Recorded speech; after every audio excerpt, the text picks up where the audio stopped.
ఏపీలో ఓవైపు ఎన్నికలు హీట్ పుట్టిస్తున్నాయి. ఇలాంటి పీక్ టైంలో టీడీపీ అధినేత చంద్రబాబు ఒక పాపకు పేరు పెట్టడం ఇప్పుడు వైరల్ అవుతోంది.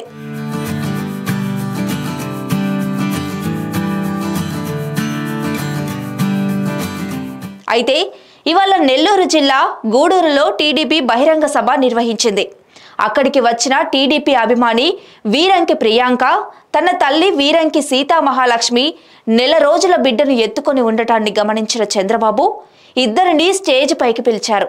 ఆ బిడ్డకు హాసిని అని పేరు కూడా పెట్టారు. తమ బిడ్డకు తమకి ఇష్టమైన చంద్రబాబు పుట్టినరోజున పేరు పెట్టడంపై ఆనందం వ్యక్తం చేస్తున్నారు.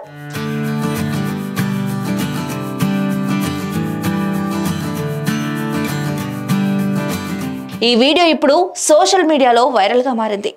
ఇలాంటి మరిన్ని అప్డేట్స్ కోసం చూస్తూనే ఉండండి 9 వైబ్స్.